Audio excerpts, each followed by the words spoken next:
Hello, this is Waning Moonlight, and we're going to be doing a bit of an experiment today. I want to beat Dark Souls 1 with fewer items than your typical run will have. Now, what does that mean? Well, when you do a casual run of Dark Souls 1, you're going to go pick up items, weapons, upgrades, rings, souls. That's the name of the game. But how many of that's really necessary? So I put together a list of items that I think are necessary to beat the game. I'm not going to list them all out, but to give some ideas of what was counted was, for example, boss souls and the homeward bones and humanities. The rings needed, for example, I only counted 3 rings. Now, there are plenty of rings people could use, but 2 of them are mandatory for a casual run, the lava ring and the ring for the 4 kings. I also threw in the favor and protection ring because let's be real, everybody's gonna use that. I included just something so like just casual stuff like that. Weapons, the armor, the 4 pieces of armor you get from beating the or for getting the aggro of the ceaseless discharge. So, but there's one little caveat to this rule. Almost every boss drops a humanity or a homeward bone, and I decided for this run on both sides, here's a rule. If you have just one item in your inventory, or if you get multiple of them in bulk, it only is going to be counted as one. So, for example, the 10 firebombs. Yes, there are 10, but they were all added at once. It was one pickup for 10 items. So I count that as only one item. That is an important rule, and just because I felt like it made sense. I mean, like, it takes up one inventory space. Why would it count as multiple things? Which is why, like I said, it's only 36 items for the several bones and humanities dropped. If you have a problem with something like that, not really my problem, but either way, at the end of this run, this really just an experiment. And at the end, I'm going to go over what would actually be the most optimal way to go through with this. Because I'm not actually very optimal. That one rule uh, is very important because, well, I'll show you later when we get there.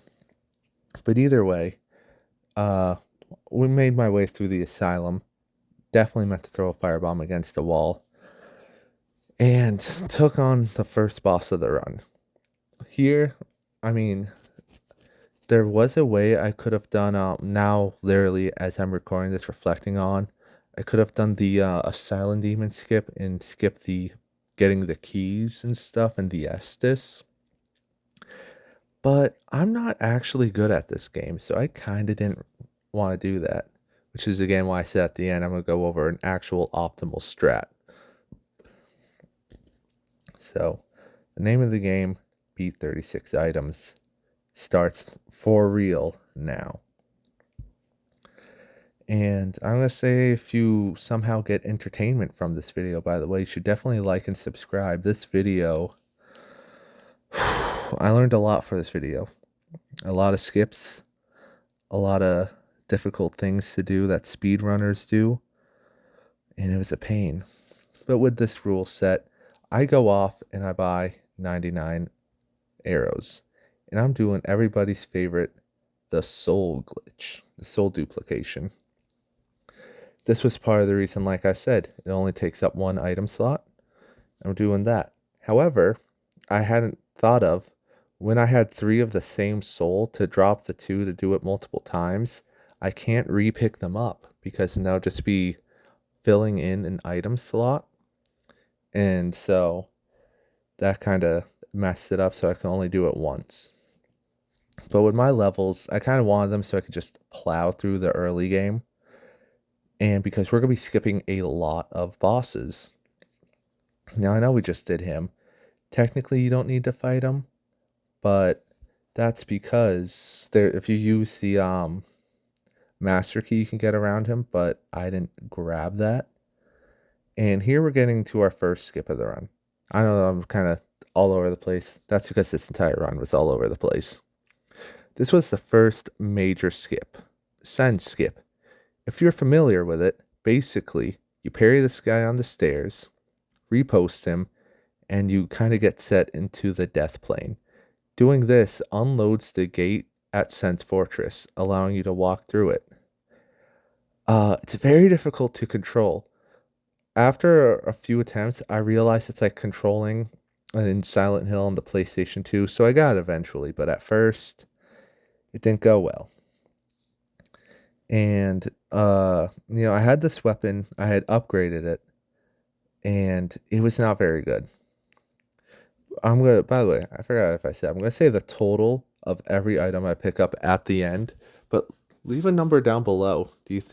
How many items do you think I beat this run with all these skips? But anyways, I wanted to grab Iron Tarkus because this weapon sucks. I had it the +5 and it was only had like 120 power. That's not very good. So it was not the optimal weapon. I picked it up because I was like, oh, it's my starting weapon. It's a broadsword. Well, not a broadsword, but it's like, like that kind of weapon. Should definitely be fine, but no. 20 or 35 to the Iron Golem with very slow swings. Really, this was all Iron Tarkus, this guy. I know there's a way you can do the Iron Golem skip, but I believe that required a large weapon, and at the time, I was not wanting to switch weapons. But either way, with only 3 bosses down, we're in Anne Orlando. For me, that's a new record. However, there's an important thing here. Those gargoyles, if I were to kill them, they have a chance to drop anywhere between their helmet, their weapon, their tail weapon, their shield, a lot of different things. So I avoid them.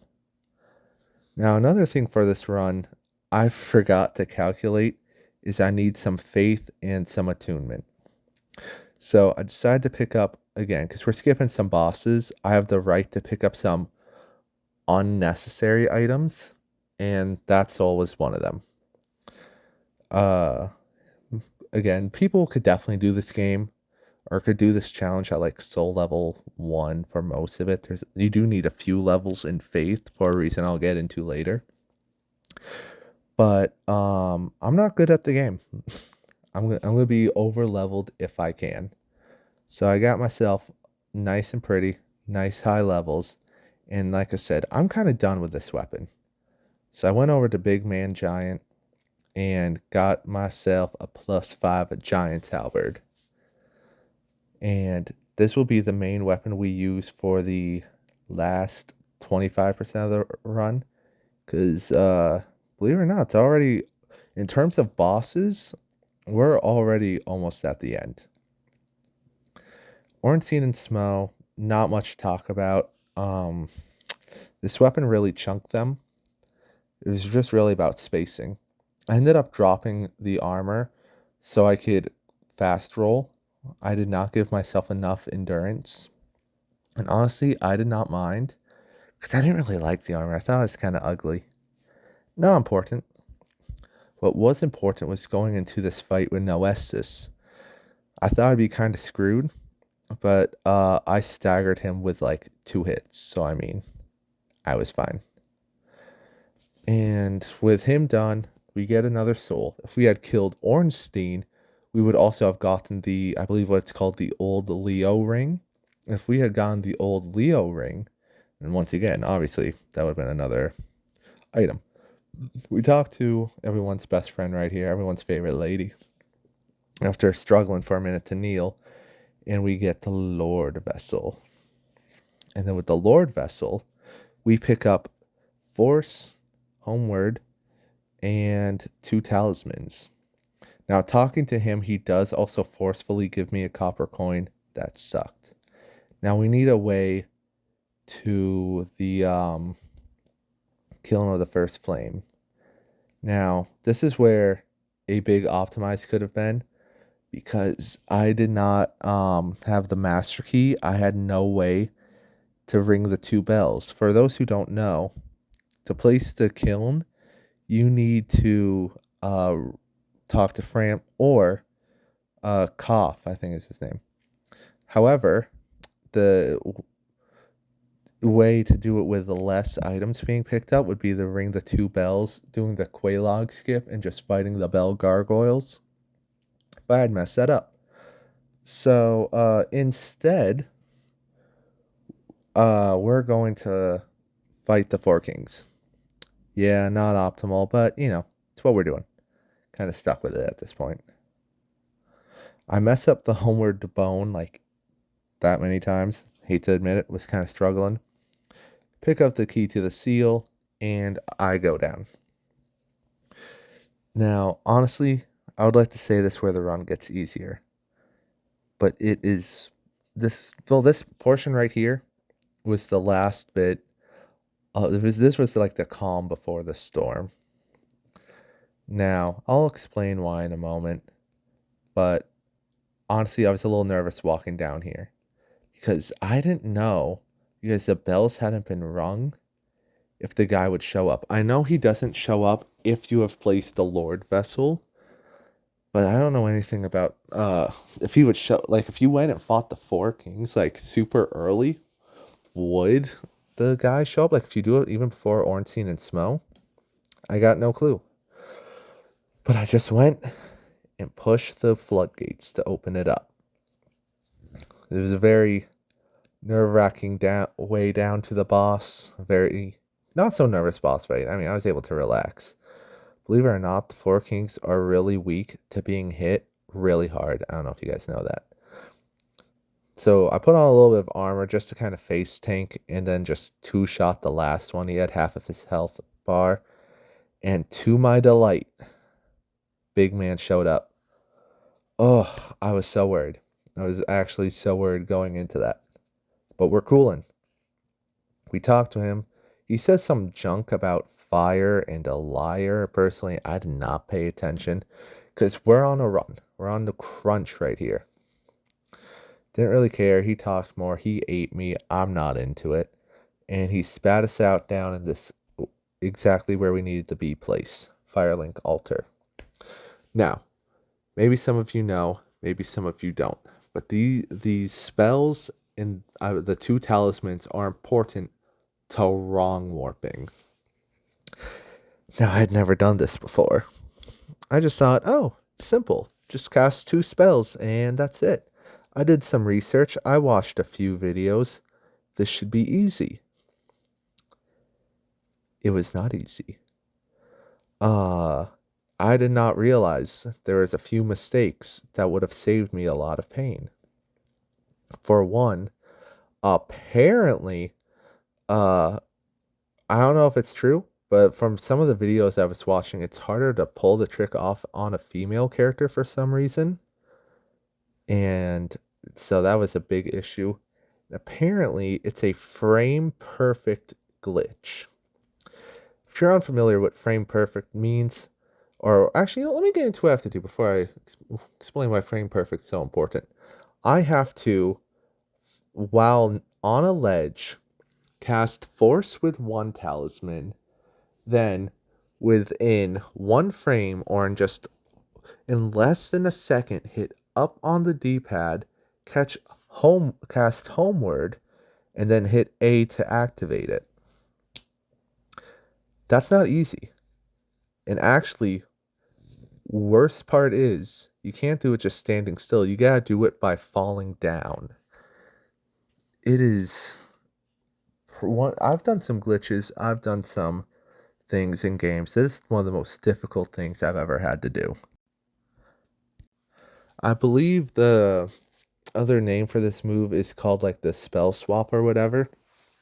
Now, I tried it over here for the longer while, and then I remembered you can just cast it on the ground. So I thought, you know what? Well, I can't get on the ledge. Let me just try practicing casting this. I practiced for 3 hours. 3 hours. It kept going and going till I got to work. So, how did it go? With wrong warping, once I finally was able to get it, it wasn't that clip because, like I said, you have to be falling down for it to work for whatever reason. But I did get it done. But I'm sure you're curious of, did I do it with less items than necessary? Well, let me tell you what I picked up to begin with. I had picked up the Estus, the keys to get out of the asylum, a sword, all those arrows, some humanity, homeward bone, 3 souls, the new halberd, twinkling titanite, the bowl, 2 talismans, 2 spells, the crest of Artorias, the 1 ring to rule them all, a coin, and transient curses with the key. All in all, I had picked up 23 items, which is less than our goal of 36, which means we did it. You can beat Dark Souls 1 with that many items. But how about, let's talk about optimizing it, all right? No souls, no extra level up souls, no multiple weapons and upgrades and whatnot. What do you really need to beat this game? Bare. That's a good question. Well, if you can get out of the asylum, and let's just say you can do, if you're a mad lad, you can do it with the broken sword hilt, which would mean you don't need another weapon and you wouldn't need upgrades. Then you would have to go have started with the master key, so then you can do Quelaag skip, which does not give you the soul. You then go up to the gargoyles, and if you do them right, you will only get humanity, and you won't get any of their helmets or tail weapons, whatever. And then that shall awaken Frampt. With him awakened and both bells rung, you can easily go down into Sen's Fortress, do Iron Golem skip. I do not believe there's a skip for Ornstein and Smough. If there is, correct me. But if there's not, then you go kill Ornstein, then Smough to get only the soul, then to get the Lord Vessel, the 4 items for the wrong warp. There is a quit out wrong warp that involves no items, actually, so now that I think about it. So that just means just a handful of items is all that's really needed to beat the game. But yeah, that's my time. That was my struggle. If you enjoyed it, then you should subscribe.